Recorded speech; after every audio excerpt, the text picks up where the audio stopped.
तुम खोलो मोबाइल, देखो आ रहा नहीं आ रहा, कोई भरोसा नहीं इन लोगों का ना।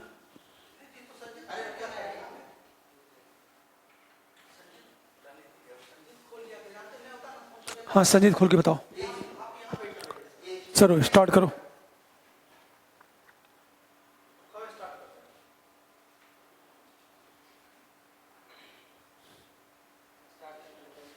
हो गया। Hello student, good afternoon. एक क्वेश्चन में उठाता हूं मैं।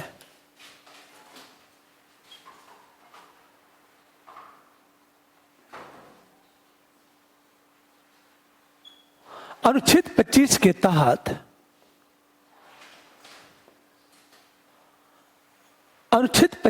तहत प्रत्येक व्यक्ति को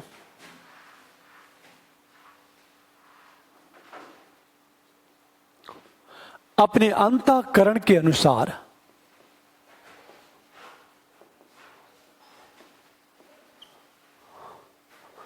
किसी भी धर्म को मानने,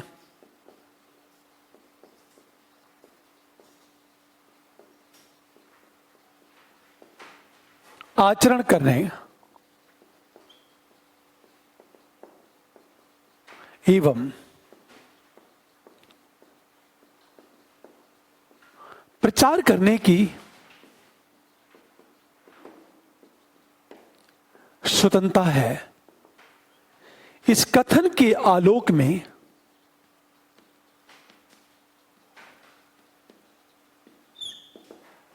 हमेशा जानो, अनुच्छेद 25 के तहत व्यक्ति को अपने अंतःकरण के अनुसार किसी भी धर्म को मानने, आचरण करने एवं प्रचार करने की स्वतंत्रता है।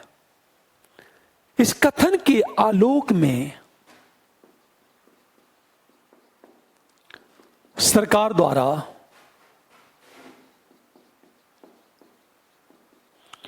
तीन तलाक के संबंध में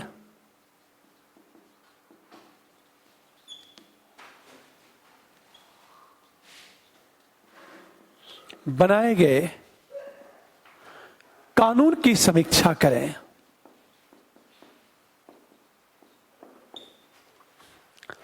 इस प्रश्न को देखो आप। अनुच्छेद 25 के तहत व्यक्ति को अपने अंतःकरण के अनुसार किसी भी धर्म को मानने, आचरण करने एवं प्रचार करने की स्वतंत्रता है। इस कथन के आलोक में सरकार द्वारा तीन तलाक के संबंध में बनाए गए कानून की समीक्षा करें। यह एक प्रश्न है, ध्यान देना इस बात को। यह स्टेटमेंट है, यह कथन सत्य है और इस कथन के आलोक में यह कथन सही है। इस कथन के आलोक में सरकार द्वारा तीन तलाक के संबंध में बनाए गए कानून की समीक्षा करें। यही प्रश्न है। अब ध्यान देना इस बात को। जब आंसर चलेगा तो कैसे चलेगा? समानता ये जो पार्ट है इसकी व्याख्या नहीं करनी है। व्याख्या हम इसका करेंगे क्योंकि इस कथन के आलोक में सरकार द्वारा तीन तलाक के संबंध में बनाए गए कानून की समीक्षा करनी है।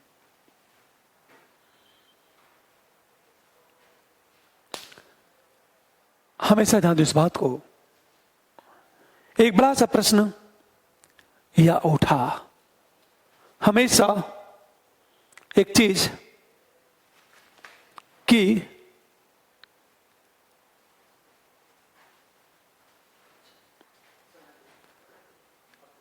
एक चीज ध्यान देना इस बात को।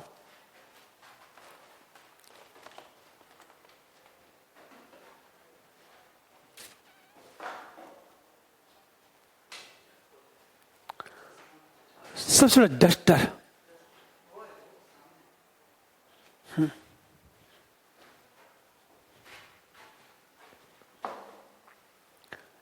प्रश्न को देखो आप, आंसर कैसे हमारा चलेगा, ये स्टेटमेंट है हमारा। फर्स्ट पैरे में क्या होगा, सरकार द्वारा 3 तलाक के संबंध में बनाए गए कानून की समीक्षा करें। तो प्रश्न ये है कि अनुच्छेद 25 आचरण की स्वतंत्रता देता है। आपने 3 तलाक पर प्रतिबंध लगा दिया तो आचरण की स्वतंत्रता खंडित हो जाएगी। यदि आचरण की स्वतंत्रता खंडित हो गई तो क्या अनुच्छेद 25 का उल्लंघन नहीं हो जाएगा? यही प्रश्न है।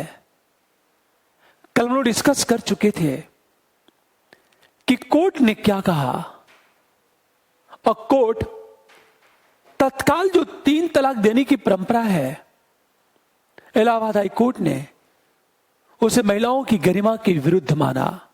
तो क्यों माना? इसका जो आंसर होगा, कल जब हम लोग डिस्कस कर चुके थे, उसके आलोक में चलेगा इसका आंसर।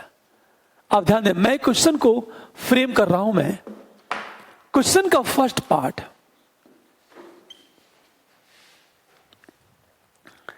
बनाए गए कानून की समीक्षा करें। तो हमेशा ध्यान दें इस बात को कि ये जो अनुच्छेद 25 है, 25 में क्या कहा गया है? पहली चीज तो अनुच्छेद 25 का 1 क्या कहता है, अनुच्छेद 25 का 2 क्या कहता है? याद रखना, अनुच्छेद 25 का 1 क्या कहता है और 25 का 2 क्या कहता है कि सार्वजनिक व्यवस्था, सदाचार और स्वास्थ्य के अधीन रहते हुए, हमेशा ध्यान दो, सार्वजनिक व्यवस्था, सदाचार और स्वास्थ्य के अधीन रहते हुए जो भी अनुच्छेद 25 के तहत जो अधिकार मिले हैं उसका उपभोग संभव है। अर्थात 25 का 2 क्या कहता है? धार्मिक आचरण से जुड़ी अन्य गतिविधि, लौकिक वित्तीय गतिविधियों को रेगुलेट राज्य कर सकता है और लोक व्यवस्था के हित में ऐसे परंपराओं को रोक सकता है। हमेशा ध्यान दो, ये 25 का 2 कहता है। हम सेकेंड पैरे में आएंगे और सेकेंड पैरे में हम ये बात करेंगे 3 तलाक के संबंध में।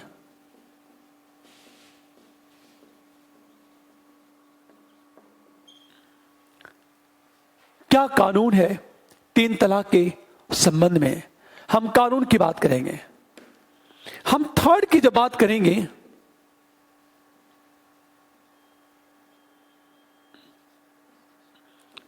जब थर्ड की बात करेंगे, एक बात याद रखना है इस बात को,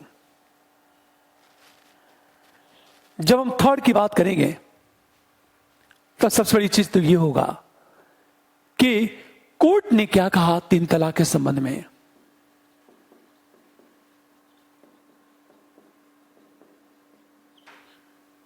न्यायालय का निर्णय क्या है? हम चौथे पैरे में आएंगे और निष्कर्ष की हम बात करेंगे। न्यायालय का डिसीजन क्या है, कल हम लोग डिस्कस कर चुके थे। सरकार ने क्या कानून बनाया? बिल्कुल, ये प्रश्न, इसी प्रश्न को कैसे ट्विस्ट किया जा सकता है यूपीएससी में?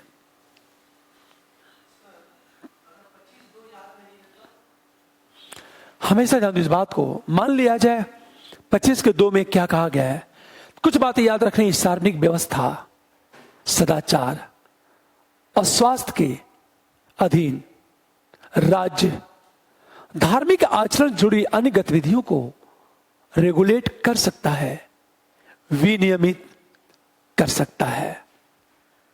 आप ध्यान देना इस बात को। जब इसकी बात करेंगे, कल हम लोग इसकी बात किए थे। अब एक प्रश्न उठा, कल की क्लास को मैं लेके आगे चलता हूं। मैं प्रश्न ये उठा कि मान लिया जाए, ध्यान देने इस बात को, कोई सार्वजनिक निर्माण कार्य है। कल की क्लास को याद रखो, जब सार्वजनिक निर्माण कार्य होता है तो अक्सर देखा होगा कि जब किसी हाईवे का निर्माण, ब्रिज का निर्माण शुरू होता है तो फिर वैदिक मंत्रोच्चारण की बात की जाती है। याचिकाकर्ता ने न्यायालय में अपील की कि भारत एक सेकुलर राष्ट्र है, अतः सार्वजनिक निर्माण कार्य की शुरुआत से पहले हिंदू रीति रिवाजों के अनुसार पूजा करवाना धर्मनिरपेक्षता के प्रतिकूल है, क्योंकि जब सार्वजनिक निर्माण कार्य होता है या तो वैदिक मंत्रोच्चारण की बात की जाती है या फिर नारियल फोड़ने की बात की जाती है। एक बात ध्यान देना इस बात को। अब एक प्रश्न, एक विशेष धर्म से जुड़ी हुई परंपराएं हैं और ये धर्मनिरपेक्षता के प्रतिकूल है, इसलिए इस पर प्रतिबंध की मांग की गई। मुद्दा सीधे सुप्रीम कोर्ट में गया। आज सुप्रीम कोर्ट ने क्या डिसीजन दिया? सुप्रीम कोर्ट ने कहा कि भारत की धर्मनिरपेक्षता धर्म के विरुद्ध नहीं है, या सभी धर्मों को महत्व देता है। ध्यान देना, भारत की धर्मनिरपेक्षता धर्म के विरुद्ध नहीं है, यह सभी धर्मों को महत्व देता है। दूसरी चीज, वैदिक मंत्रोच्चारण की बात करें या फिर नारियल फोड़ना हमारे कल्चर के एक पार्ट है और सांस्कृतिक नजरिए से देखा जाए तो इसे उचित ठहराया जा सकता। तीसरी बात, कोर्ट ने यह कहा कि वैदिक मंत्रोच्चारण या फिर नारियल फोड़ने का उद्देश्य सार्वजनिक निर्माण कार्य में ईश्वर का आशीर्वाद लेना है ताकि वो कार्य सफल हो। इसलिए कोर्ट ने यह कहा कि नास्तिक लोगों के कहने पर इस प्रक्रिया को बाधित नहीं किया जा सकता। हाँ, बेशक आप वैदिक मंत्रोच्चारण करें, चाहे फिर बाइबल पढ़ करके या कुरान की आयतें पढ़ करके शुभ काम की शुरुआत करें, यह उस व्यक्ति पर निर्भर करता है। हां, व्यक्ति जिस समुदाय का सदस्य है और जिसमें फेथ करता है उसका आशीर्वाद लेने का पूरा हक है उसका। इसलिए कोर्ट ने यह कहा कि सार्वजनिक निर्माण कार्य शुरू करते समय जो वैदिक मंत्रोच्चारण किया जाता है वह संवैधानिक है, अर्थात संविधान के विरुद्ध नहीं है। लिखो इसको, आप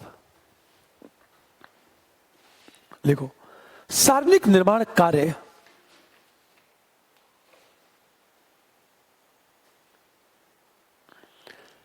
सार्वजनिक निर्माण कार्य की शुरुआत से पहले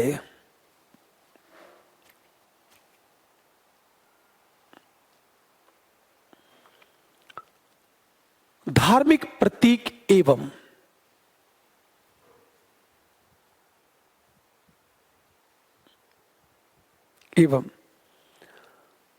धार्मिक कर्मकांडों का सहारा लेना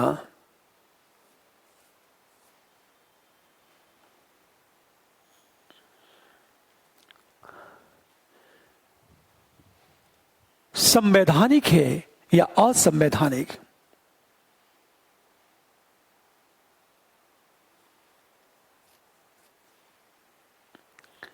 संवैधानिक है या असंवैधानिक? इस संबंध में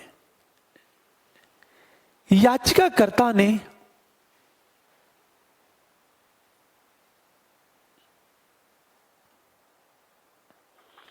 सर्वोच्च न्यायालय से अपील की।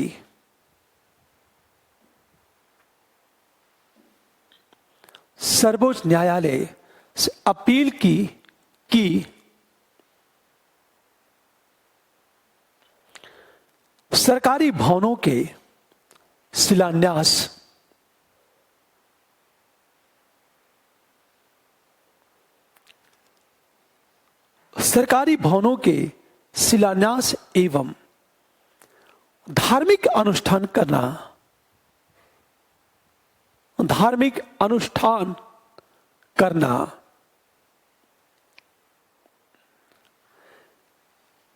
पंथ निरपेक्षता के विरुद्ध है। अनुष्ठान करना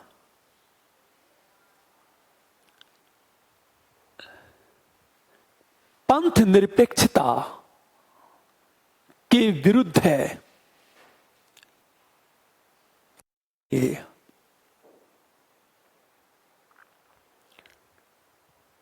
इस पर प्रतिबंध लगा दिया जाना चाहिए। इस पर प्रतिबंध लगा दिया जाना चाहिए। पैरा चेंज करो। लेकिन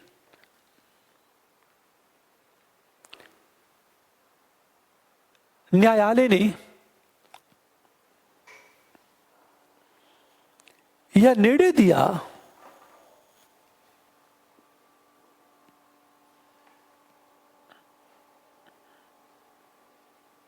कि इससे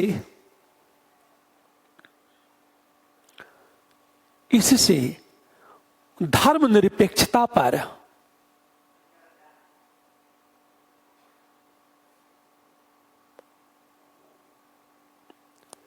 प्रभाव नहीं पड़ता है।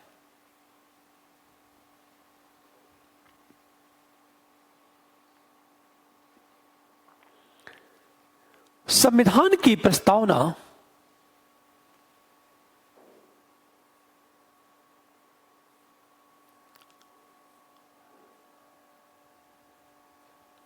और अनुच्छेद 25 में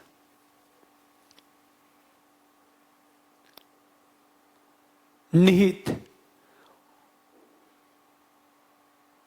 धर्मनिरपेक्षता का अर्थ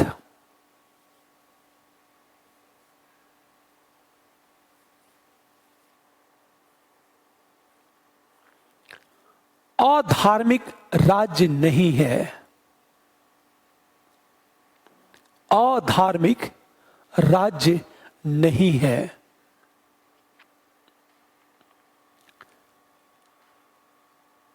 धर्मनिरपेक्षता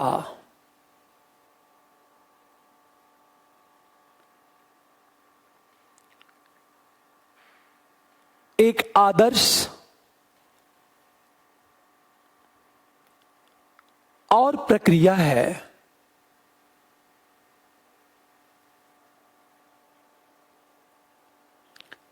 इसमें अलगाव की अपेक्षा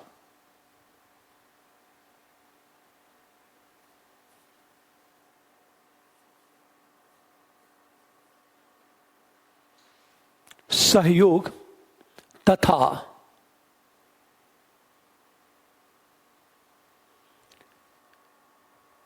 प्रभुत्व की अपेक्षा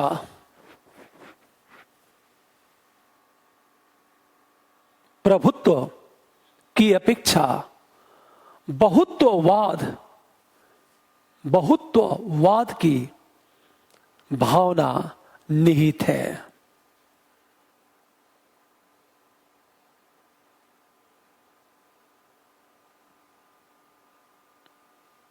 पैरा चेंज करो आप। धर्मनिरपेक्षता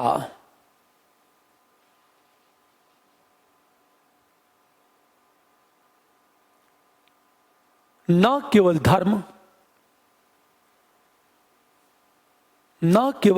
धर्म और अंतरात्मा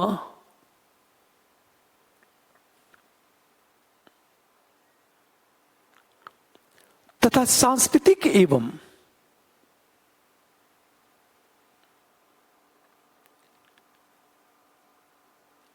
शैक्षिक अधिकार की गारंटी है। शैक्षिक,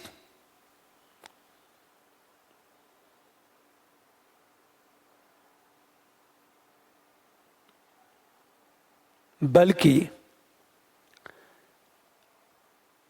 सभी नागरिकों में बंधुत्व,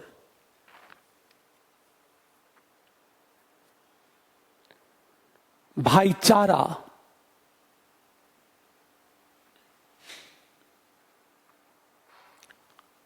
और एकता की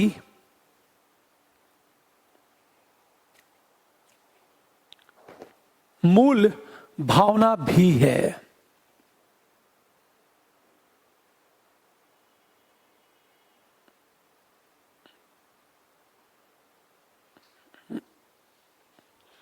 भारत की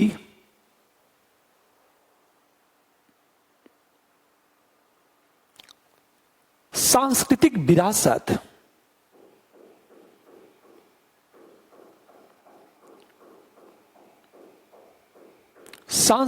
विरासत मानवतावाद और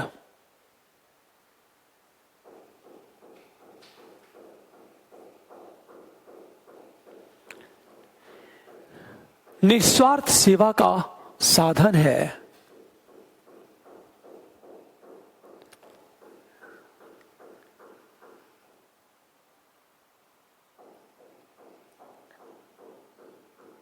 इसलिए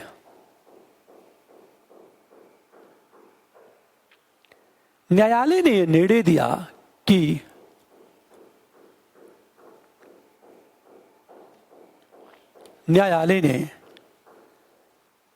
यह निर्णय दिया कि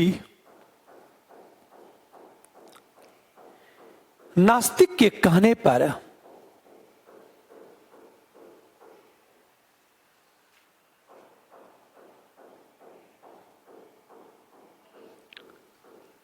राज्य के समारोह में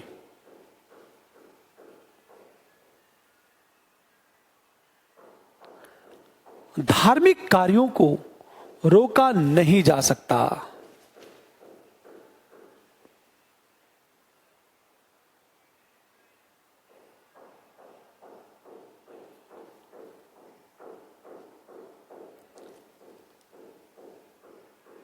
वस्तुतः नारियल तोड़ना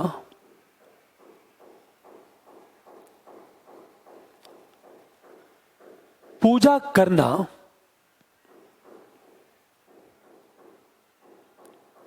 और मंत्रों का उच्चारण करना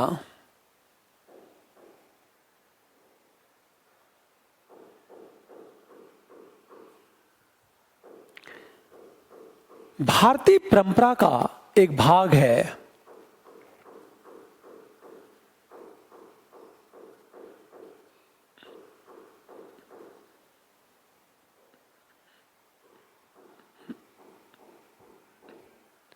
इसका उद्देश्य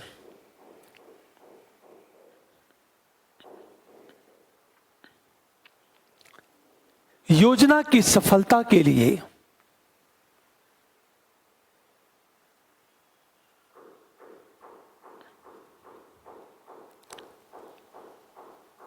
सर्वशक्तिमान ईश्वर का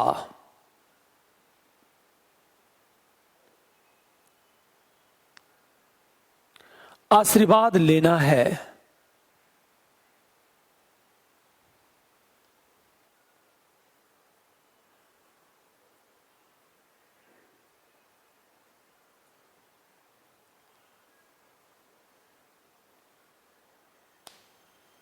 इसलिए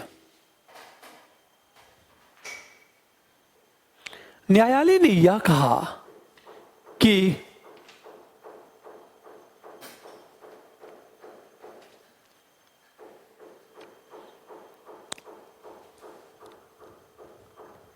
याचिकाकर्ता की अपील को स्वीकार करना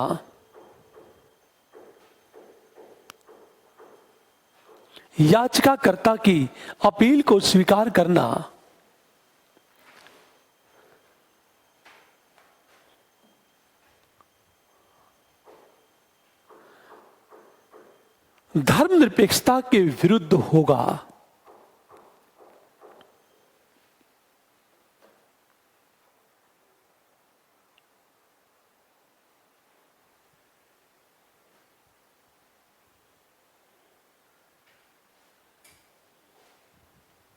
एक बात याद रखना है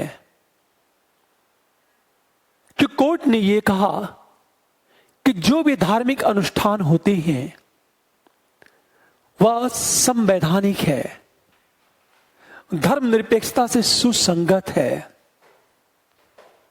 हमेशा ध्यान दें इस बात को। तो फिर एक प्रश्न उठा, अनुच्छेद 25 में जिस धार्मिक स्वतंत्रता की बात की गई है, क्या वह एब्सोल्यूट है? तब प्रश्न कि धार्मिक स्वतंत्रता पर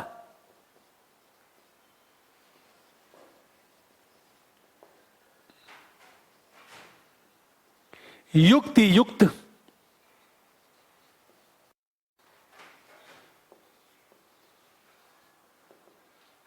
हम प्रतिबंध की बात करें, यह जो धार्मिक स्वतंत्रता है इस पर युक्ति युक्त रीजनेबल रेस्ट्रिक्शन लगाया जा सकता है। हमेशा ध्यान इस बात को। अनुच्छेद 25 की बात करें,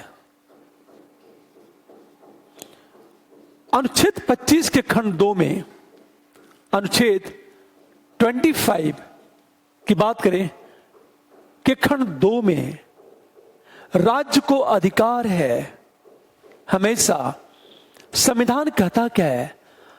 अनुच्छेद 25 के खंड 2 में यह प्रावधान है कि राज्य सार्वजनिक व्यवस्था,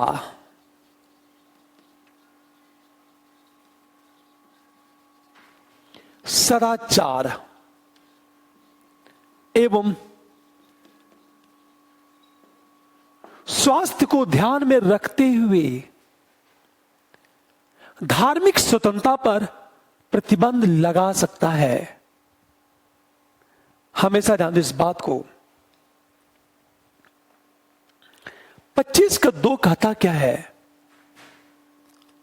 हमेशा कि राज्य को अधिकार है कि राज्य सार्वजनिक व्यवस्था, सदाचार एवं स्वास्थ्य को, हेल्थ को ध्यान में रखते हुए धार्मिक स्वतंत्रता पर प्रतिबंध लगा सकता है।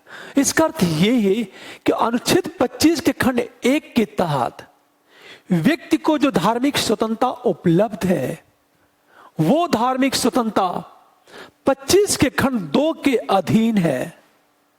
इसका अर्थ यह है कि एब्सोल्यूट नहीं है। नंबर 2, 25 के 2 में कि क में तो यह कहा गया, अब सोचो इस अनुच्छेद 25 के 2 में एक और बात कही गई है कि धार्मिक आचरण से संबंधित अनलौकिक गतिविधियों को राज्य रेगुलेट करेगा। धार्मिक आचरण से संबंधित अनलौकिक गतिविधि, फॉर एग्जाम्पल ये जो पूजा पाठ है ये लौकिक गतिविधि है। पूरी बात ध्यान देना, ये जो पूजा पाठ है ये लौकिक गतिविधि है। हमने ये कहा लोग क्या करते हैं, खुलेआम प्रदर्शन करते हैं, जय जयकार के नारे लगाते हैं, ये एक लौकिक गतिविधि है। तो संविधान ये कहता है कि धार्मिक आचरण से संबंधित अनलौकिक गतिविधियों को राज्य रेगुलेट करेगा। और तीसरी चीज संविधान क्या कहता है? हमेशा सुधार समाज कल्याण के लिए, ध्यान देना, सुधार और समाज कल्याण के लिए सार्वजनिक कार्य, हिंदुओं के सार्वजनिक स्थानों पर प्रवेश के संबंध में राज्य कानून बनाएगा। अर्थात पहली बार अनुच्छेद 25 की बात करें, 25 के खंड 2 में हिंदू शब्द का प्रयोग किया गया और पूरे संविधान में कहीं भी हिंदू शब्द का प्रयोग नहीं किया गया है।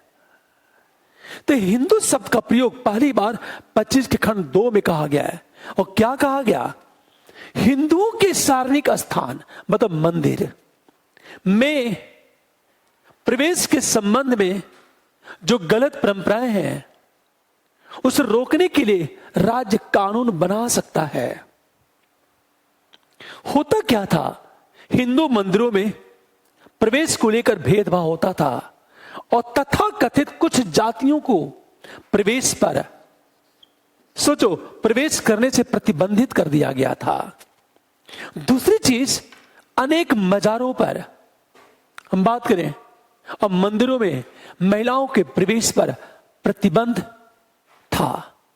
अर्थात एक विशेष समय में महिलाएं यदि प्रवेश करेंगी तो मंदिर या मजार या मस्जिद अपवित्र हो जाएगी।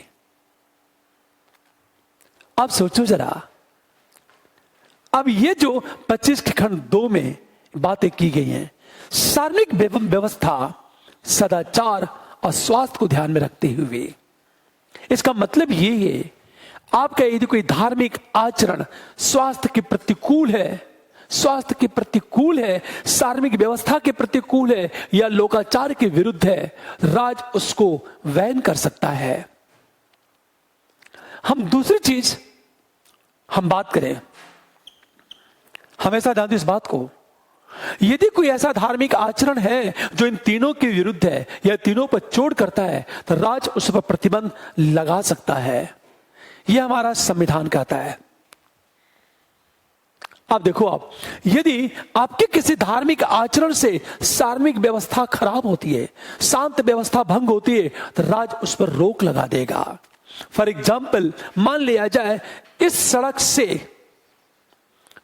से धार्मिक जुलूस निकल रहा है, लेकिन उस रास्ते से धार्मिक जुलूस निकालने के कारण यदि अव्यवस्था पैदा होती है और सांप्रदायिक दंगे होते हैं तो राज धार्मिक जुलूस पर प्रतिबंध लगा सकता है। अब सोचो, अब एक प्रश्न उठा, अक्सर माना जाता है कि जो गाय है, गाय के प्रति हिंदू समुदाय आस्थावान होता है और मानता है कि गाय मेरी माता है। तो प्रश्न ये उठा, एक विवाद का इशू था कि क्या बकरीद के समय गाय की बलि देना धर्म के विरुद्ध है या नहीं? क्या गाय की बलि देने से एक विशेष समुदाय की धार्मिक भावनाएं आहत नहीं होती? और एक विशेष समुदाय की धार्मिक भावनाएं आहत होगी तो क्या सार्वजनिक व्यवस्था खंडित नहीं होगा? एक इशू उठ चुका था। तो यदि सार्वजनिक व्यवस्था को बनाए रखने के लिए गाय के कुर्बानी पर प्रतिबंध लगाना संवैधानिक है या असंवैधानिक? अब देखो, आप दो मुद्दा उठा। पहली चीज, सरकारों ने क्या किया, गाय की कुर्बानी पर रोक लगा दी। तुरंत मुद्दा कोर्ट में जाता है और क्या बेहतरीन डिसीजन कोर्ट ने यह कहा कि गाय एक विशेष समुदाय की धार्मिक भावनाओं से जुड़ा हुआ है और अनुच्छेद 25 प्रत्येक व्यक्ति को धार्मिक स्वतंत्रता देता है, लेकिन किसी दूसरे की धार्मिक भावनाओं को चोट करने पर का अधिकार नहीं देता। और 25 को 2 क्या कहता है, सार्वजनिक व्यवस्था के लिए, सदाचार के लिए और स्वास्थ्य को बनाए रखने के लिए हम अनुच्छेद 25 के तहत मिली धार्मिक स्वतंत्रता पर प्रतिबंध लगाया जा सकता है।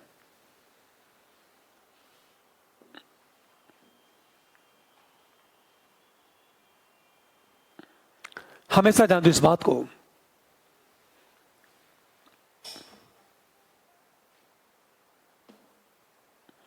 अब एक प्रश्न उठा, कोर्ट ने यह कहा कि बेसिक 25 धर्म के आवश्यक तत्वों का संरक्षण करता है और राज्य को यह निर्धारित करने का अधिकार है कि कौन सा आवश्यक तत्व है और कौन सा आवश्यक तत्व नहीं है।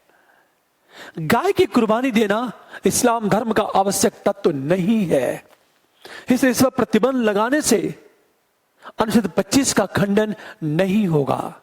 और दूसरी चीज, गाय की कुर्बानी पर प्रतिबंध लगाने से सार्वजनिक व्यवस्था भी बनी रहेगी। ये तर्क दिया कोर्ट ने। अब एक चीज सोचो जरा, और देखा जाए, अच्छी बात यह थी कि कुछ समुदायों ने भी गाय की कुर्बानी पर रोक लगाने की वकालत कर दी। फॉर एग्जाम्पल, ये कहा जाए, मुस्लिम समुदाय का सबसे बड़ा जो संगठन देवबंद है, देवबंद अच्छी पहल कर दी कि कुर्बानी दी जाएगी, किंतु गाय की नहीं। धार्मिक सद्भाव के लिए गाय की कुर्बानी पर रोक की वकालत की देवबंद ने, और अन्य समुदाय ने इसका समर्थन किया। अब एक ध्यान दो इस बात को, लेकिन फिर एक प्रश्न, कि जब प्रश्न बात करते हैं कि संविधान में अनुच्छेद 25 के खंड 2 में 25 के 2 के खंड में क्या कहा गया? हिंदू के सार्वजनिक स्थानों पर प्रवेश को लेकर जो प्रतिबंध है उसके विरुद्ध राज्य करेगा, यह कहा गया। इसे देखा होगा, हाल ही में शनि मंदिर में महिलाओं के प्रवेश में जो रोक था, कोर्ट ने उसे असंवैधानिक घोषित कर दी और शनि मंदिर में महिलाओं के प्रवेश की अनुमति दे दी। मुंबई के मजार में, दरगाह में महिलाओं के प्रवेश पर प्रतिबंध को गैर कानूनी घोषित कर दिया। पर एक प्रश्न, जब हिंदू शब्द की बात की गई तो हिंदू में कौन? हिंदू में कौन? तो कोर्ट ने कहा हिंदू में सिख, जैन और बौद्ध तीनों आते हैं, तीनों आते हैं। किंतु अकालियों ने विरोध किया था कि सिख समुदाय अलग है, उनका धर्म अलग है, परंपराएं अलग हैं, उसे हिंदू धर्म में शामिल नहीं किया जा सकता। पर कोर्ट ने यह कहा कि सिख, बौद्ध और जैन ये सब के सब हिंदू में आते हैं। तो क्यों? क्योंकि हिंदू एक संस्कृति है, एक जीने का तरीका है। ये सारी बातें कोर्ट। पर फिर एक प्रश्न उठा कि सिख धर्म में कृपाण रखने की बात की गई है, और ये लोग जब जुलूस निकालते हैं तो तलवार लेकर जुलूस निकालते हैं। क्या इस पर प्रतिबंध लगाया जा सकता है? तो कोर्ट ने कहा कि यह इनके धर्म का आवश्यक भाग है। हमेशा ध्यान दो, क्योंकि सिख धर्म में जो 5 चीजें की जाती हैं, केस, कंघा, तलवार, कृपाण की बातें, यह धर्म का आवश्यक भाग है, इससे इस पर प्रतिबंध नहीं लगाया जा सकता।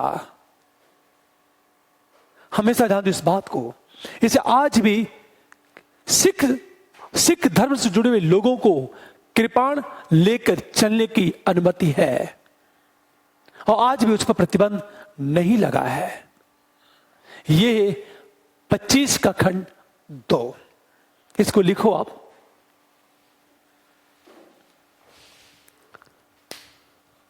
अनुच्छेद 25 के खंड 2 में, अनुच्छेद 25 के खंड 2 में धार्मिक स्वतंत्रता पर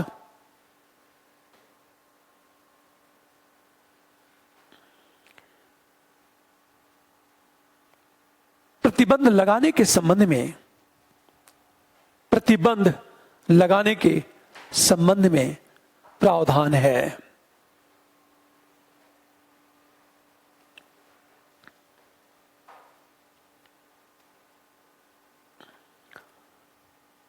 राज्य कानून बनाकर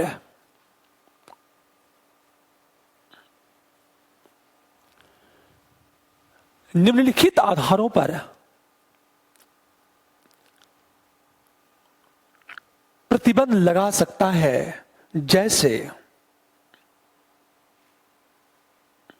नंबर 1,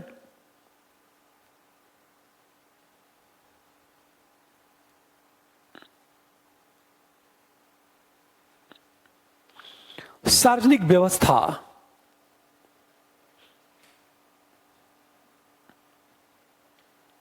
सदाचार,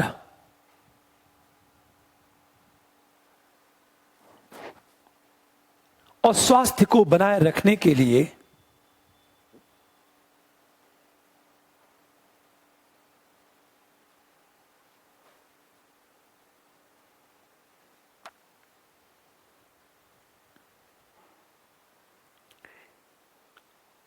नंबर 2,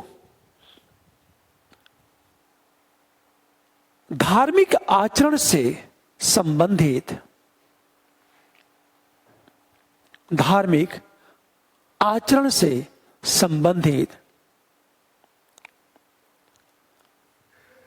किसी आर्थिक, राजनीतिक या अन्य लौकिक क्रियाओं को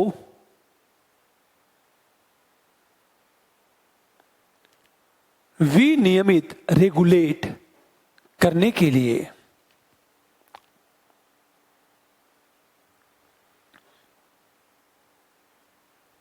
नंबर 3,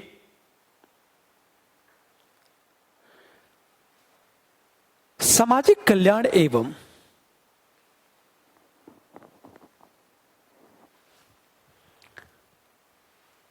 समाज सुधार के संबंध में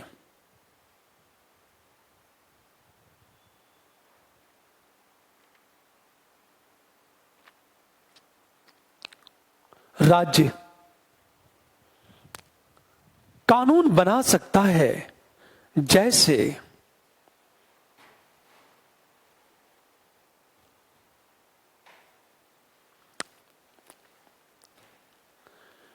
हिंदुओं के सार्वजनिक स्थानों में हिंदू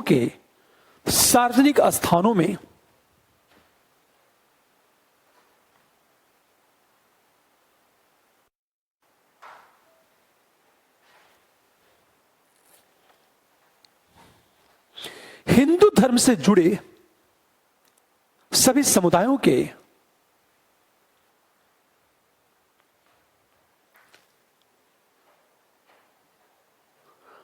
प्रवेश के संबंध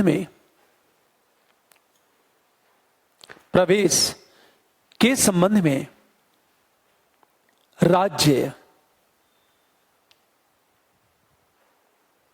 कानून बना सकता है।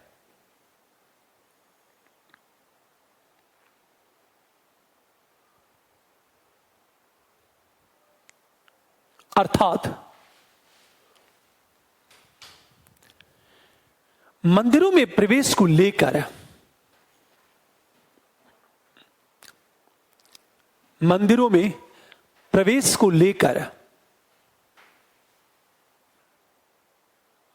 होने वाले भेदभाव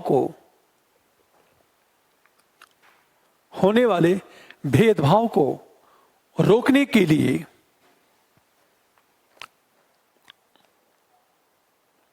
राज्य कानून बना सकता है।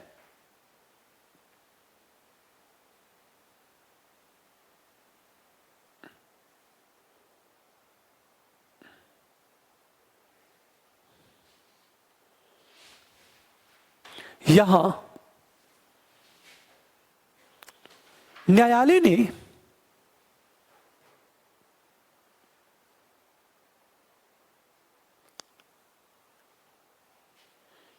हिंदू धर्म में सिख, बौद्ध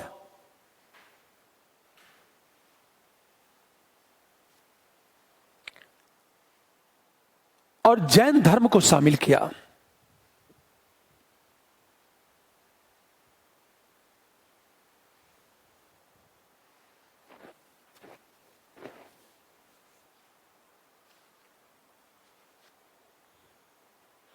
पैरा चेंज करो। वस्तुतः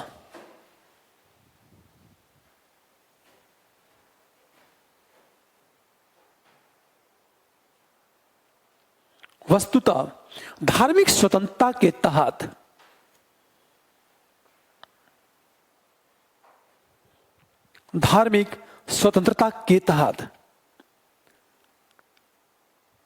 धर्म की आवश्यक तत्व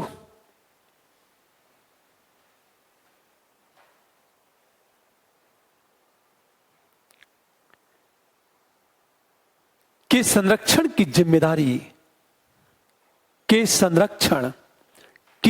जिम्मेदारी राज्य की है।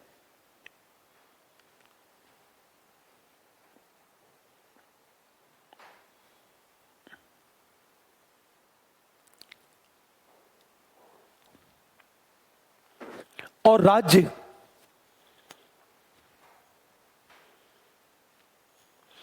अनावश्यक तत्वों को रोक सकता है।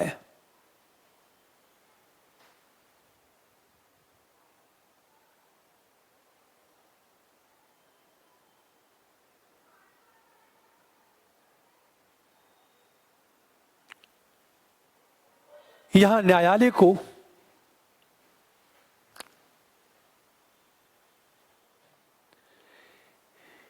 यह निर्णय लेने का अधिकार है कि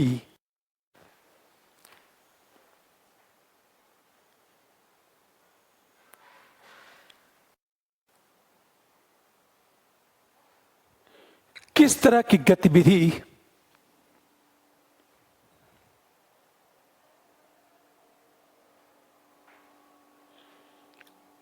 धर्म का आवश्यक भाग है।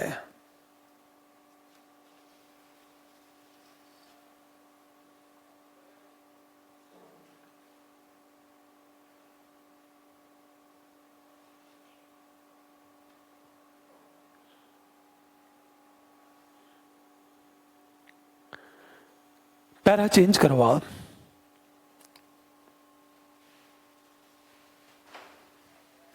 इसलिए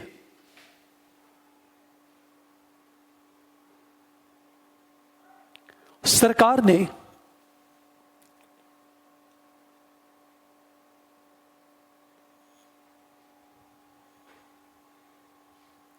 कुछ महत्वपूर्ण निर्णय लिए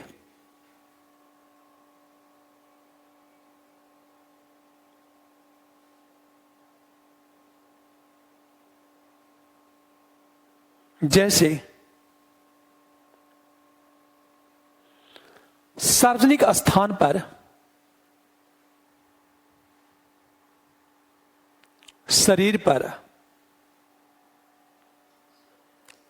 सार्वजनिक स्थान पर शरीर पर अभद्र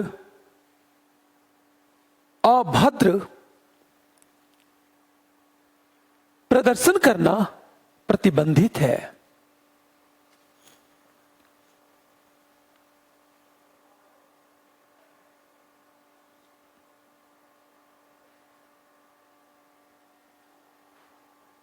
वहीं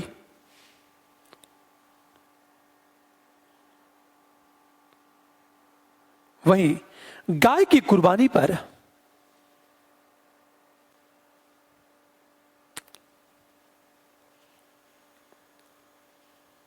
प्रतिबंध के संबंध में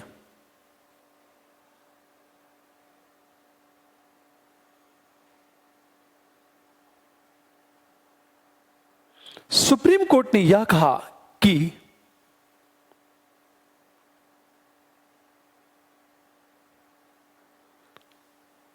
धर्म के आवश्यक तत्व पर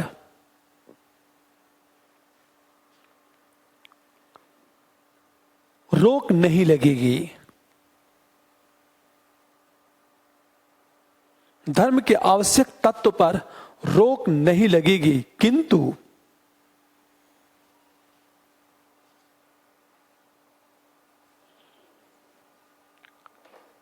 अनावश्यक तत्व पर रोक लगाई जा सकती है।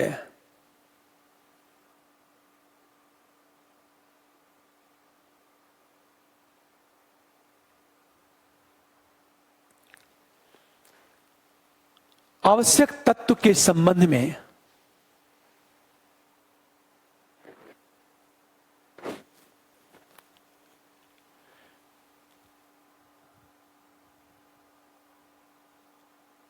निर्णय लेने का अधिकार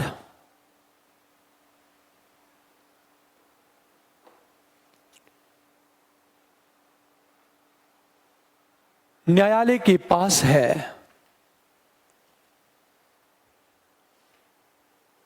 और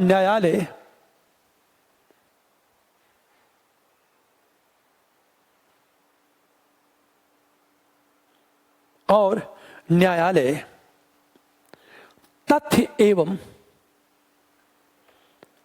परिस्थितियों के आधार पर निर्णय लेगा।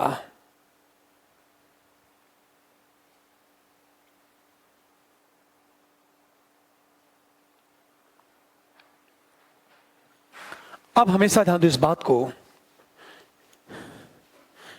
एक प्रश्न उठा कि शनि मंदिर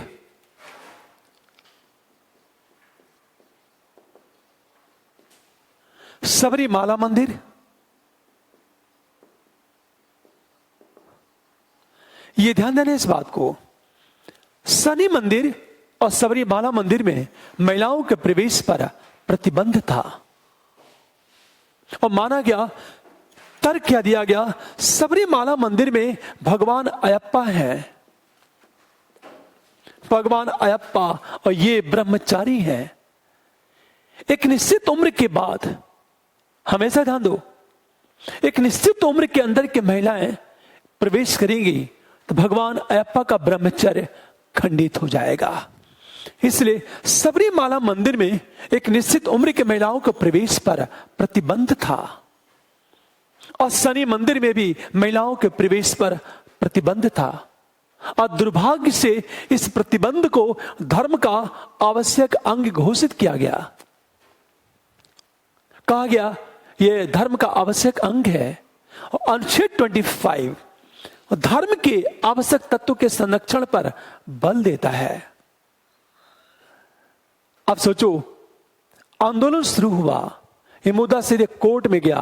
हाँ, कोर्ट ने क्या लाजवाब तर्क दिया। कोर्ट ने एक बहुत अच्छी बात कही। कोर्ट ने कहा कि किसी मंदिर में प्रवेश पर प्रतिबंध एक गलत परंपरा है, धर्म का आवश्यक तत्व नहीं है। हम दूसरी चीज बात करें कि अनुच्छेद 25 क्या देता है, प्रत्येक व्यक्ति को अपने अंतःकरण के अनुसार किसी भी धर्म को मानने और आचरण की स्वतंत्रता देता है।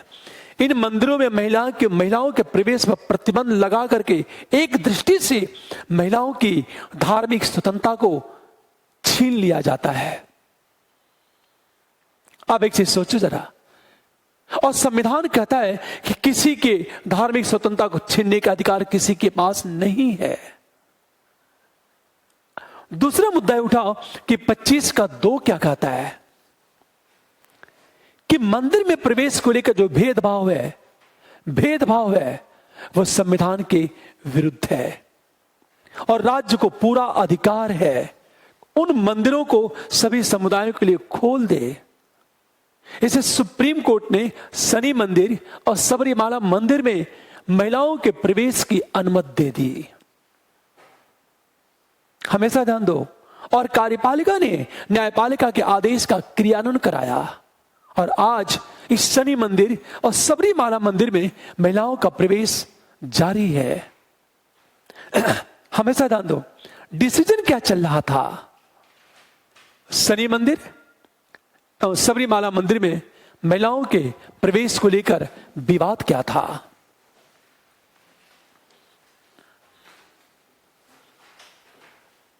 हमेशा ध्यान दो, मैंने कहा शनि मंदिर एवं सबरीमाला मंदिर में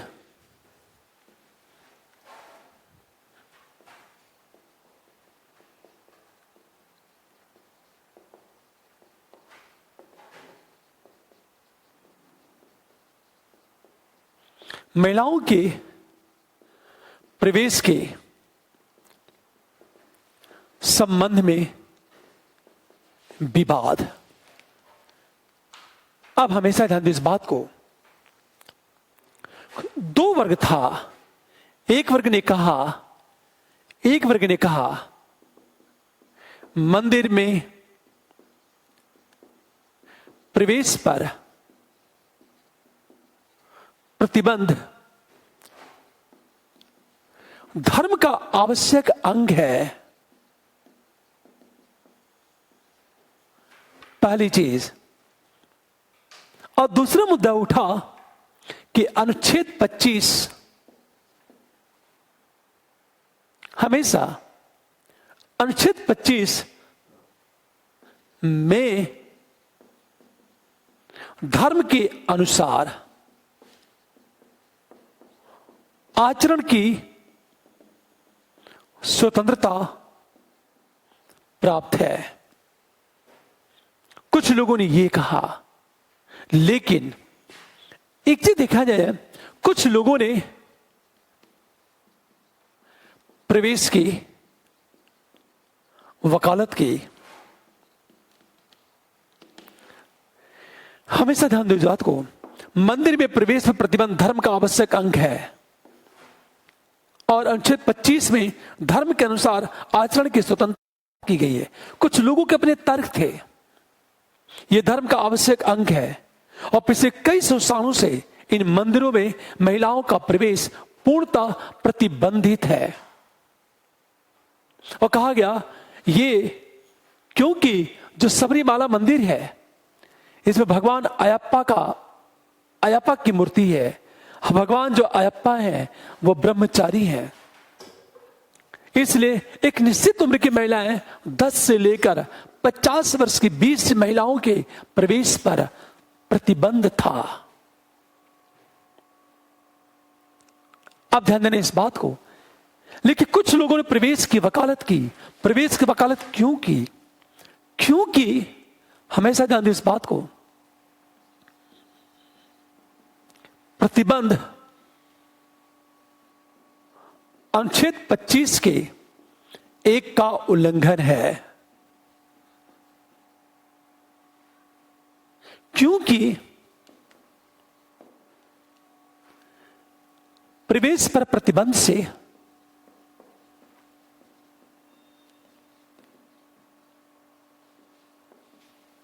महिलाओं की धार्मिक स्वतंत्रता खंडित होती है। तर्क ये था, महिलाओं के प्रवेश के संबंध में जो विवाद पैदा हुआ, कुछ लोगों ने कहा कि जो प्रतिबंध है, प्रवेश पर प्रतिबंध अनुच्छेद 25 के 1 का उल्लंघन है, क्योंकि प्रवेश पर प्रतिबंध से महिलाओं की धार्मिक स्वतंत्रता खंडित होती है। यह तर्क दिया गया। हमेशा ध्यान इस बात को। दूसरा तर्क क्या दिया गया?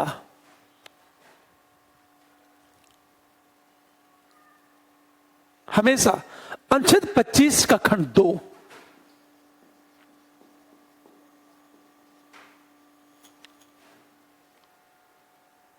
का खंड 2 के तहत राज्य, हमेशा ध्यान दो, सामाजिक सुधार के लिए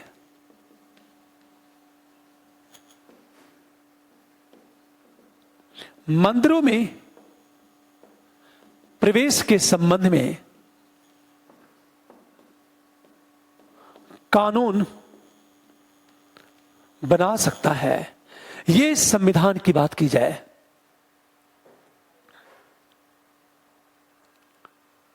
अब एक चीज सोचो, यह बात चल ही रही थी पर मुद्दा चला गया सुप्रीम कोर्ट में।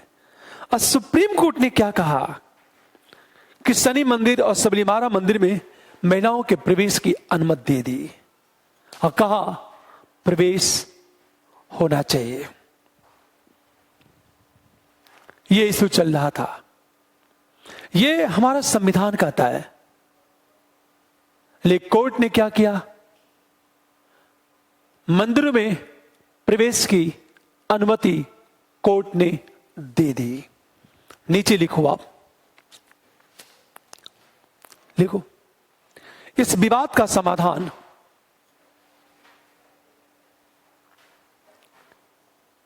न्यायालय में हुआ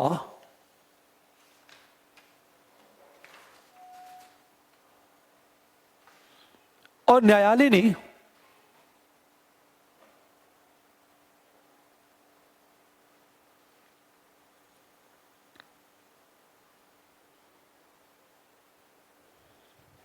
न्यायालय ने सबरीमाला मंदिर एवं शनि मंदिर में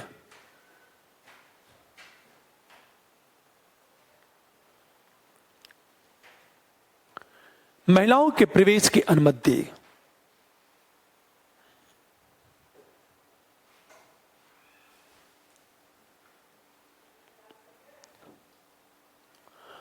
अब एक चीज सोचो आप,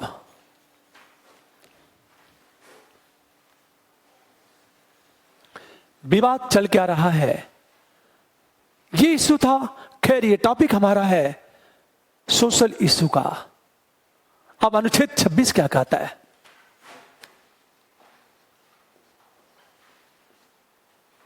धार्मिक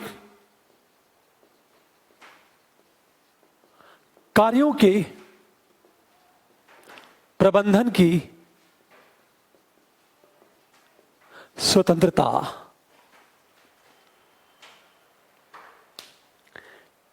धार्मिक कार्यों के प्रबंधन की स्वतंत्रता, इसको ध्यान से सुनो, बहुत मजा आएगा।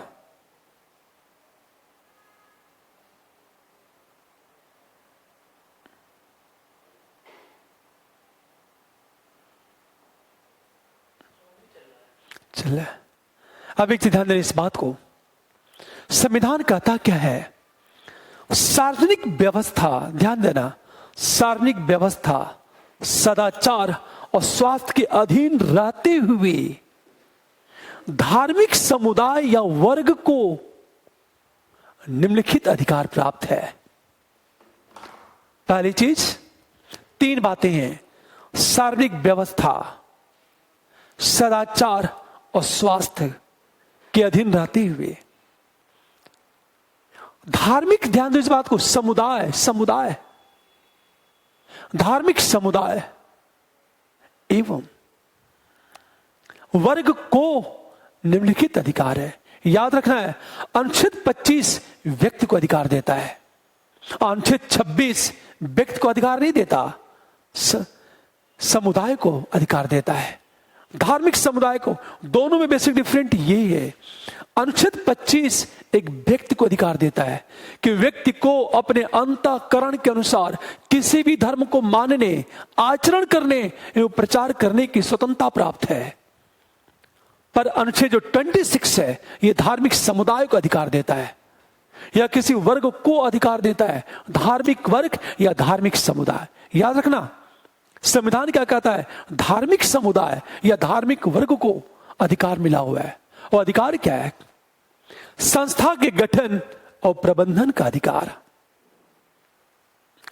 पहली बात ध्यान दो, स्थापना का अधिकार, पोषण का अधिकार, उसके मैनेजमेंट का अधिकार प्राप्त है।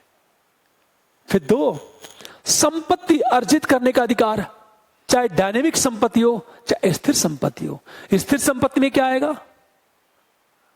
स्थिर संपत्ति में क्या आएगा? जैसे जमीन। डायनेमिक में क्या आएगा? पैसा।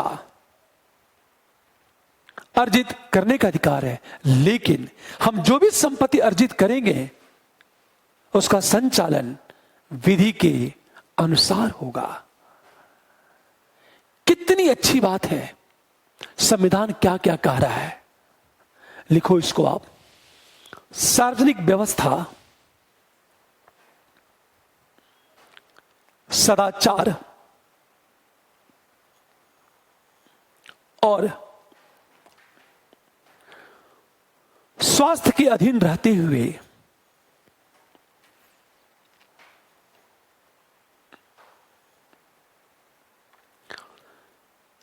प्रत्येक धार्मिक संप्रदाय या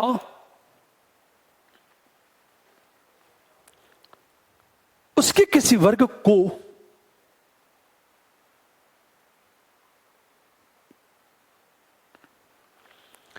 अनुच्छेद 26 के तहत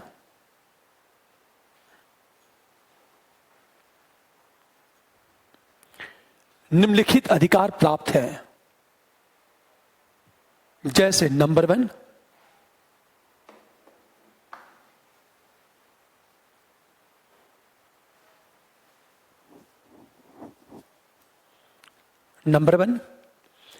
धार्मिक प्रयोजन के लिए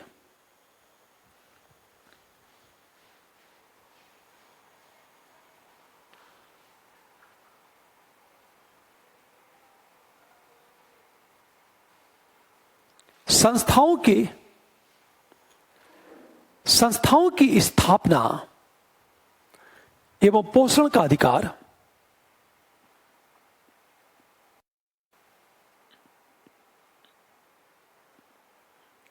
नंबर 2,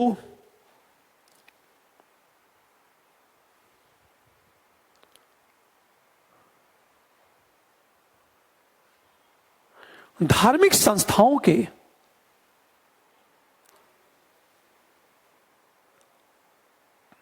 प्रबंधन का अधिकार,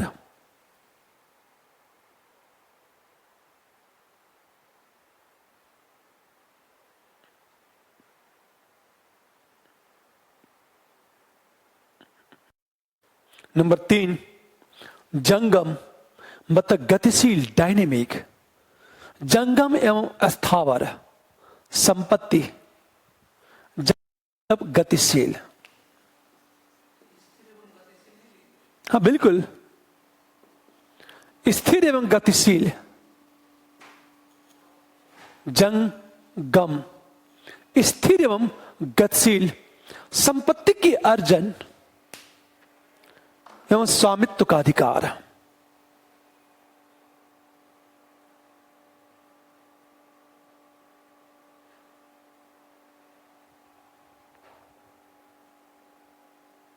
किंतु ऐसे संपत्ति का संचालन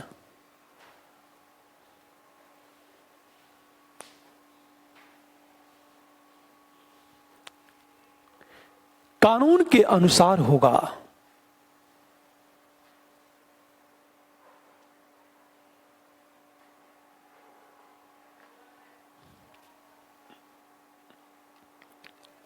पैरा चेंज करो आप। वस्तुतः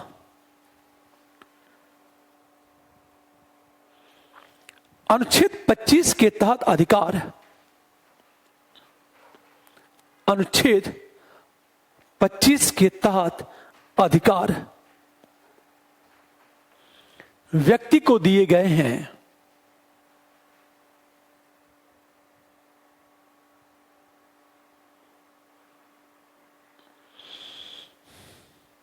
जबकि अनुच्छेद 26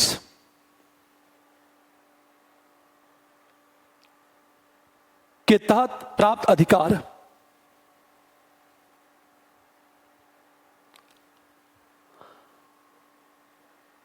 धार्मिक संप्रदाय या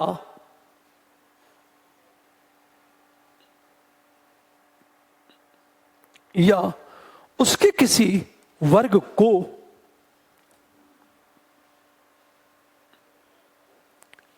प्रदान किए गए हैं।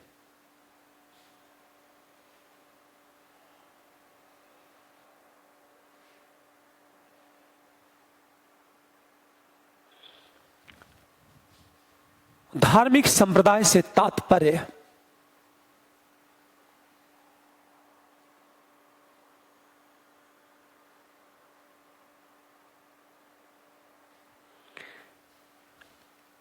ऐसे व्यक्तियों के समूह से है, ऐसे व्यक्तियों के समूह से है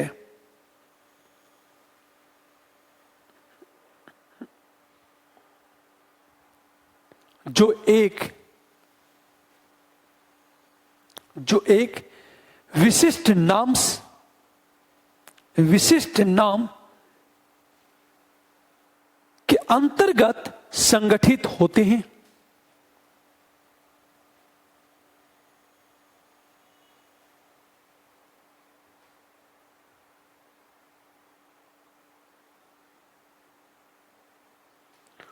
कोई समूह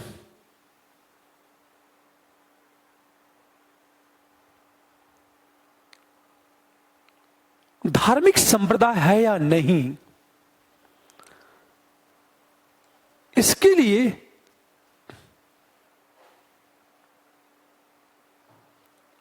तीन शर्त है।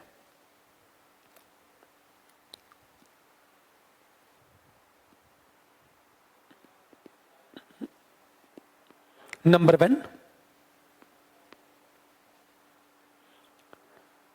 ऐसे व्यक्तियों का समूह, ऐसे व्यक्तियों का समूह जो सामान्य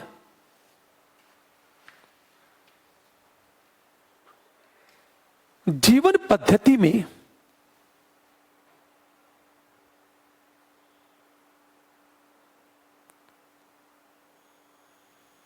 विश्वास रखते हूं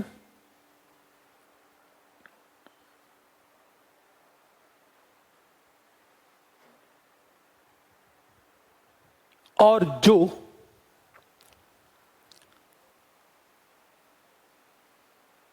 जो उनके आध्यात्मिक विकास के लिए उपयुक्त हो।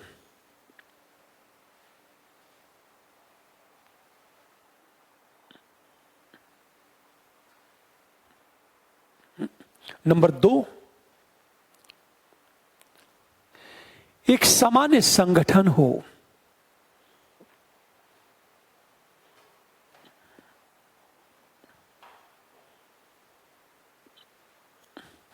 और नंबर 3, एक अलग नाम हो।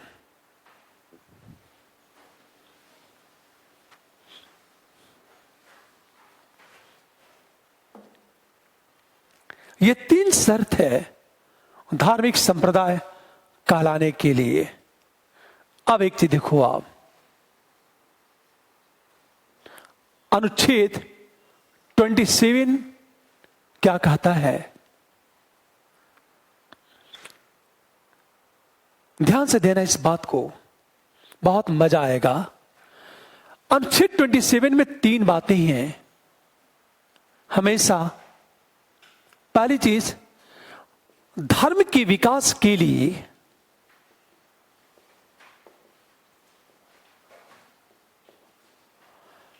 कर नहीं लगाया जाएगा।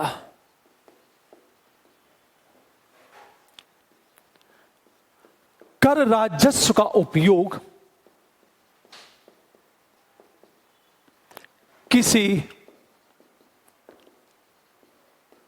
धर्म के विकास के लिए नहीं होगा। पूरी बात ध्यान देना, धर्म के विकास के लिए कर नहीं लगाया जाएगा। नंबर 2, कर राजस्व का उपयोग किसी धर्म के विकास के लिए नहीं होगा। और नंबर 3,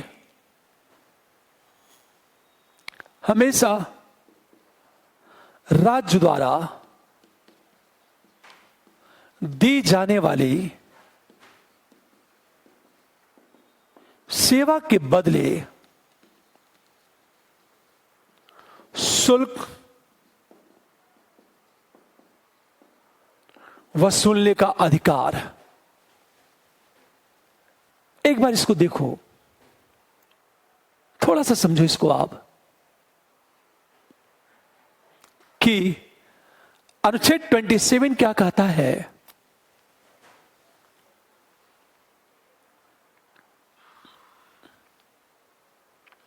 क्या कहता है? धर्म के विकास के लिए कर नहीं लगाया जाएगा। अर्थात राज्य धार्मिक कर नहीं लगाएगा। अर्थात राज्य धर्म के विकास या उत्थान के लिए किसी पर टैक्स नहीं लगाएगा। पहली चीज, इसका मतलब ये कि मध्यकालीन इतिहास में जो धार्मिक कर लगाया जाता था अब वो समाप्त हो गया। नंबर 2, कर राजस्व जो टैक्स रेवेन्यू है का उपयोग किसी धर्म के विकास के लिए नहीं होगा। अतः राज्य टैक्स के रूप में जिस राजस्व की वसूली करता है, टैक्स के रूप में जिस राजस्व की वसूली करता है, उस का उपयोग किसी धर्म के विकास के लिए नहीं होगा। एक विशेष धर्म के विकास के लिए। लेकिन यदि सभी धर्मों के विकास के लिए होता है तो फिर यह संवैधानिक है। पर यदि कर राजस्व का उपयोग किसी एक धर्म के विकास के लिए होता है तो यह संविधान के विरुद्ध होगा। तीसरी चीज, राज्य द्वारा दी जाने वाली सेवा के बदले शुल्क वसूलने का अधिकार। राज्य शुल्क वसूल सकता है क्योंकि शुल्क सेवा के बदले वसूला जाता है। अर्थात राज्य जो सेवा देता है उसके बदले जो शुल्क लिया जाता है। तो शुल्क वसूलने का अधिकार है किंतु कर वसूलने का अधिकार नहीं है राज्य को। यह अनुच्छेद 27 कहता है। पर एक प्रश्न उठा। प्रश्न ये उठा कि जब कुंभ मेले का आयोजन होता है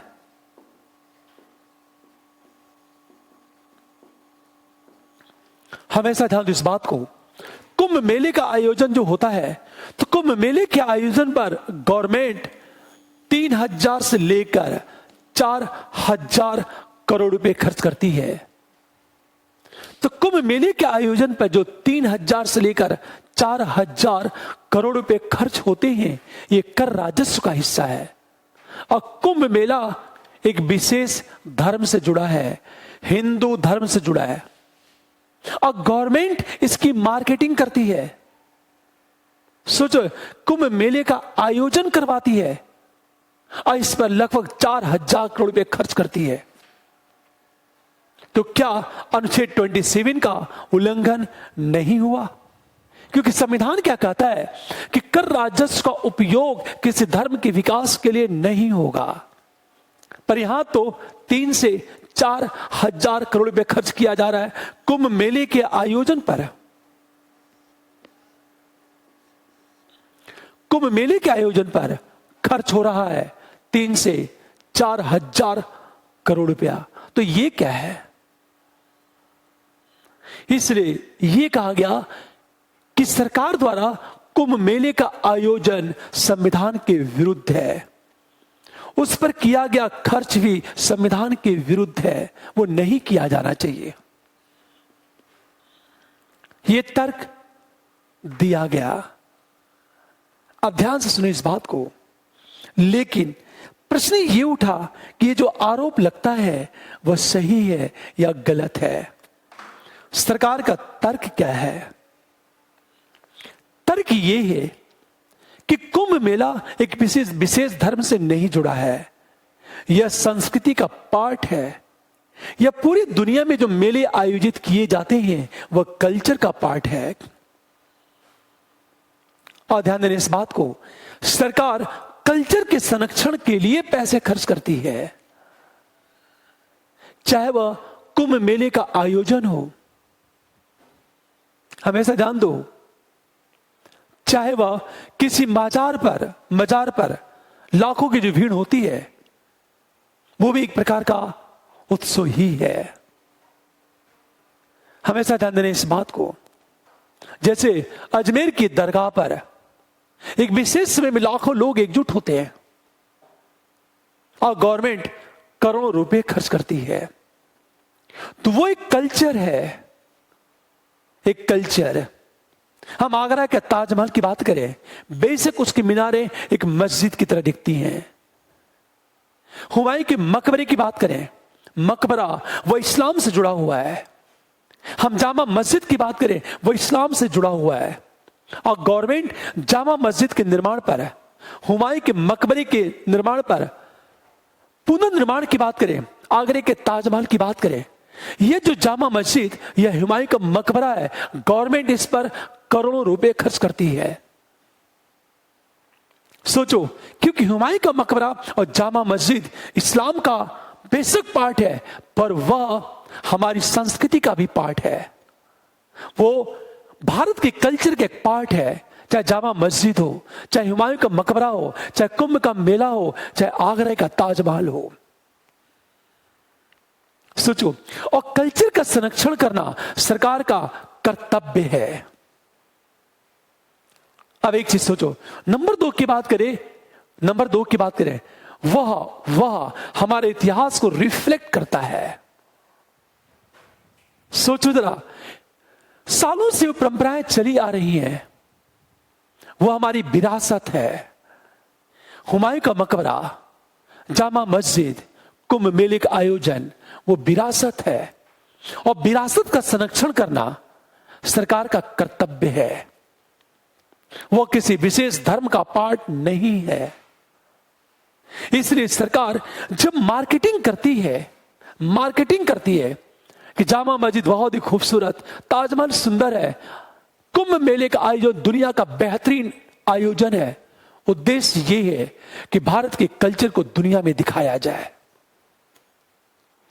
नंबर 2, ये जो करोड़ों रुपए खर्च होते हैं, करोड़ों रुपए जो खर्च होते हैं, ये हमेशा जान दो, ये लाइन ऑर्डर मेंटेन करने के लिए खर्च होता है।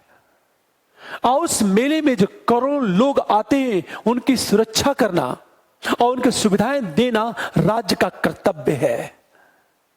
क्योंकि भारत एक वेलफेयर स्टेट है, तो लोक कल्याणकारी राज्य होने के कारण राज्य का कर्तव्य है कि कुंभ के मेले में आए हुए प्रत्येक व्यक्ति की सुरक्षा करे और कानून व्यवस्था को मेंटेन करे। तो कुंभ मेले के में जो लोग आते हैं, लैंड ऑर्डर को मेंटेन करने के लिए, व्यवस्था को बनाए रखने के लिए इतने करोड़ रुपए खर्च किए जाते हैं।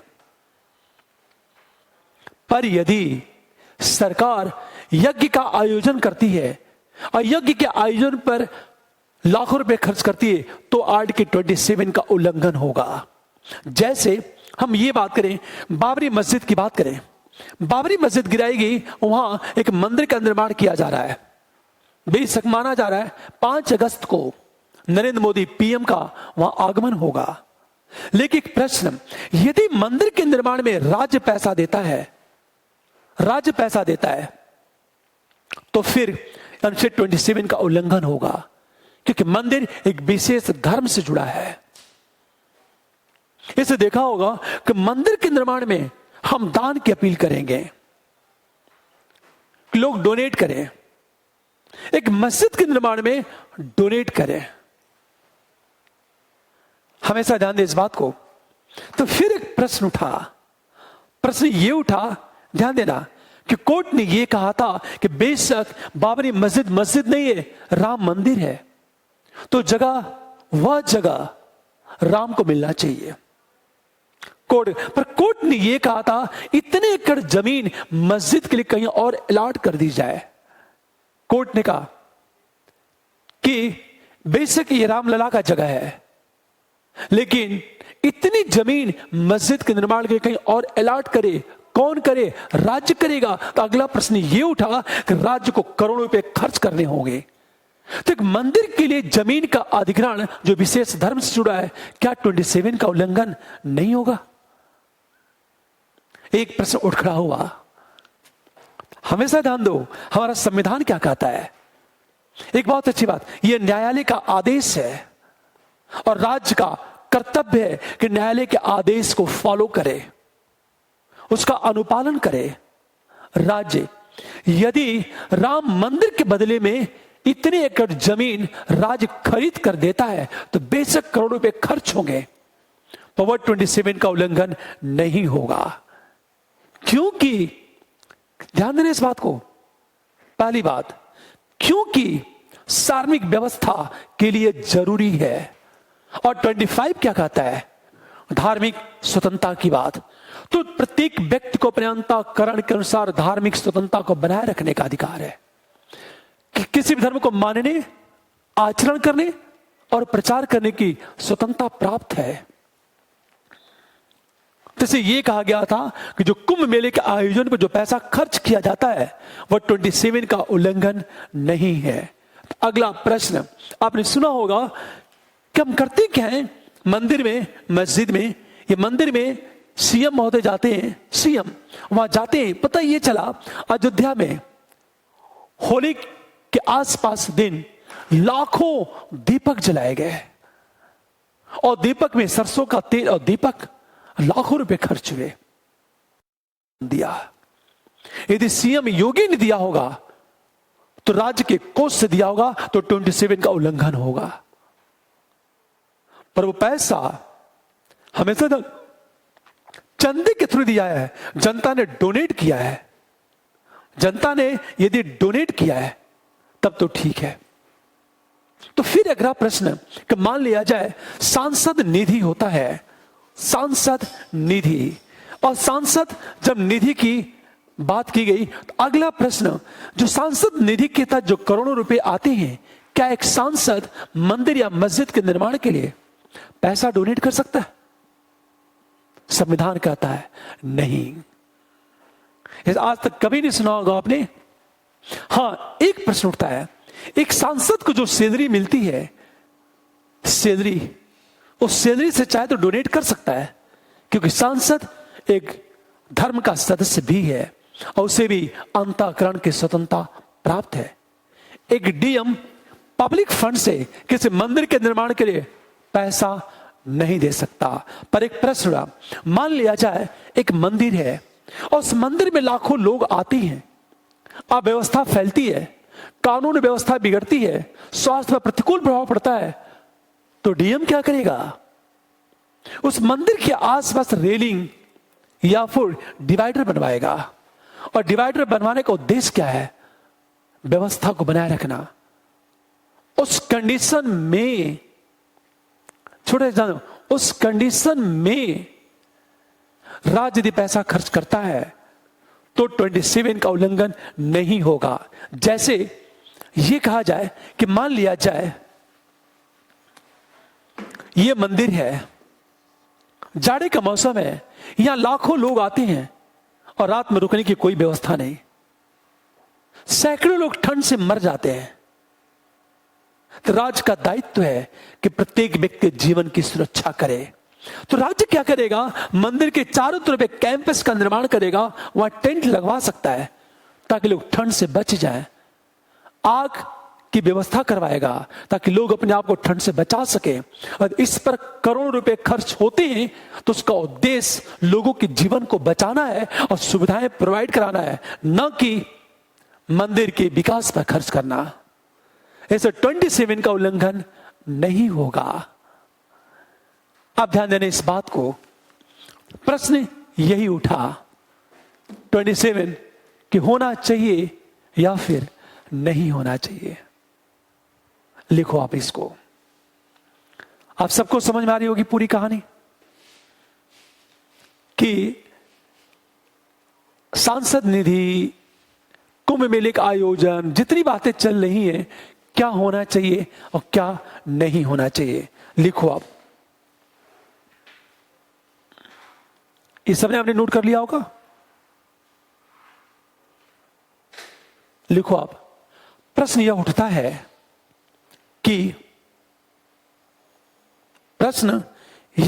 है कि कुंभ मेले के आयोजन पर, कुंभ मेला के आयोजन पर सरकार द्वारा खर्च करना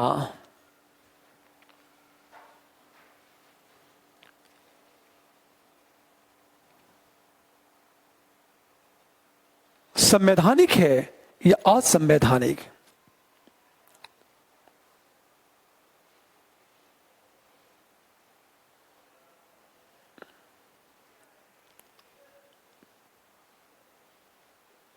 यदि इस पर विचार किया जाए तो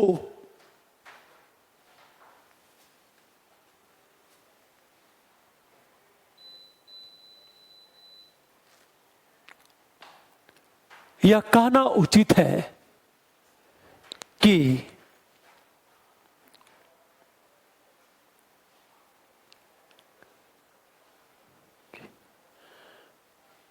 कुंभ मेले के आयोजन पर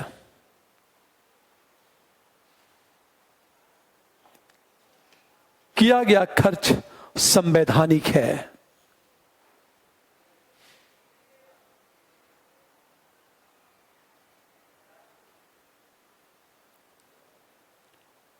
क्योंकि नंबर 1,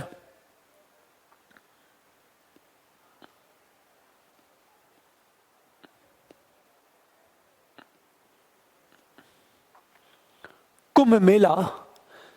कुंभ मेला एक सांस्कृतिक आयोजन है,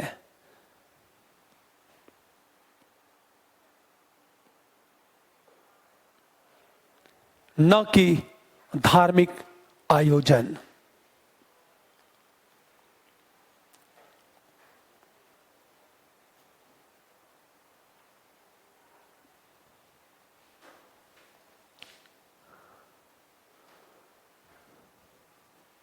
नंबर 2,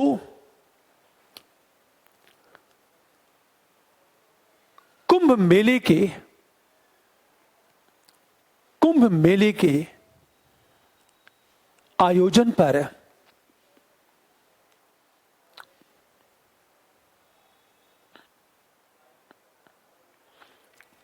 पर किया गया खर्च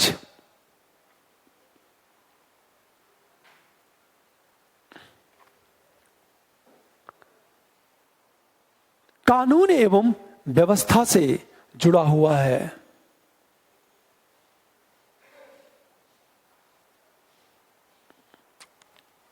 न कि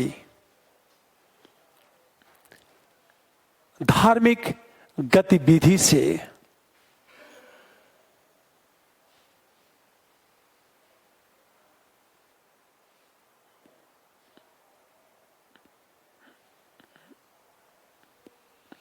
वस्तुतः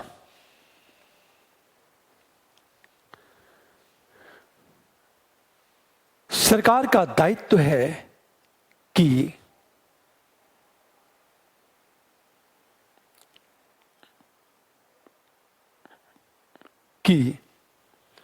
कुंभ के मेले में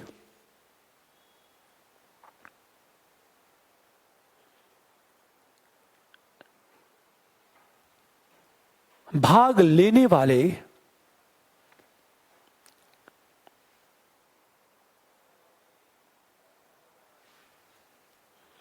प्रत्येक व्यक्ति की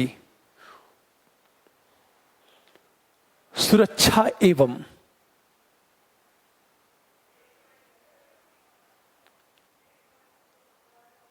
गरिमा की रक्षा करे।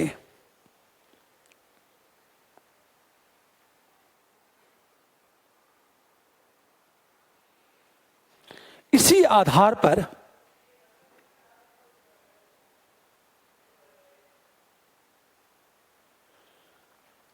अनेक मंदिर एवं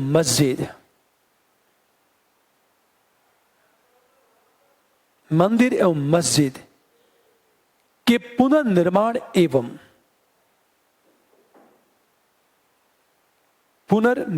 एवं संरक्षण पर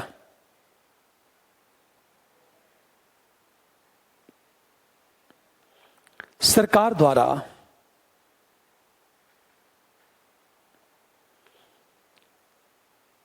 किए गए खर्च को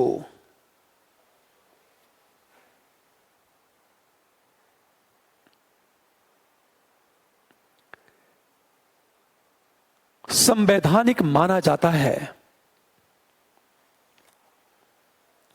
क्योंकि यह भारत की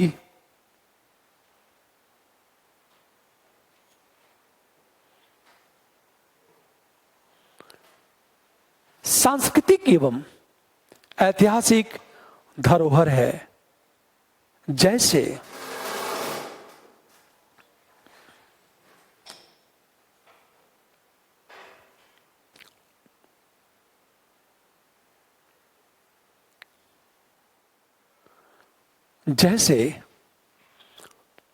हुमायूं का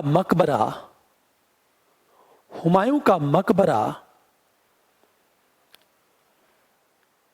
दिल्ली की जामा मस्जिद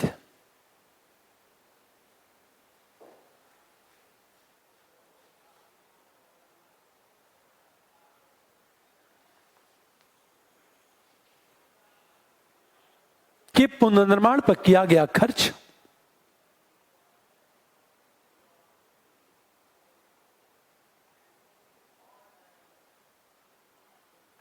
तथा कुंभ मेला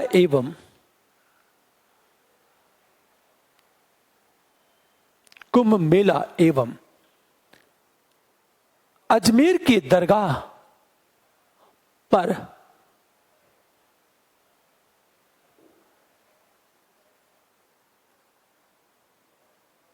आने वाले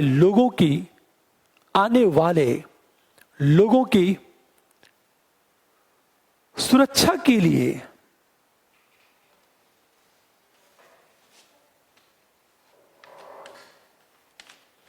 किया गया खर्च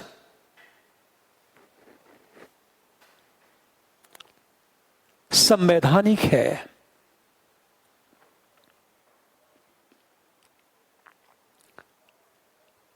पैरा चेंज करो आप।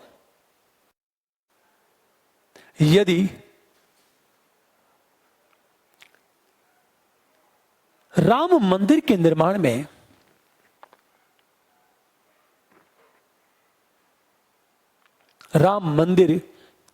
में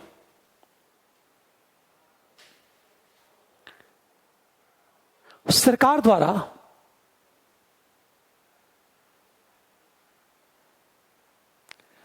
पैसा खर्च किया जाता है,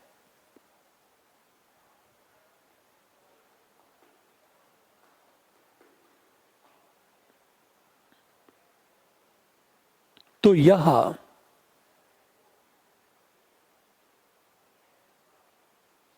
संविधान के विरुद्ध होगा।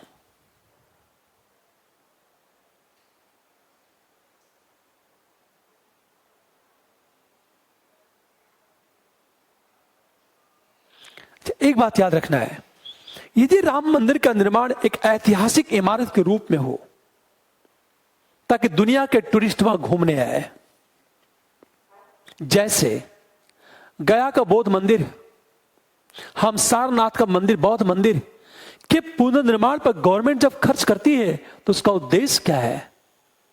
वह ऐतिहासिक धरोहर है और उसका निर्माण करके सरकार पर्यटकों को आकर्षित करना चाहती है।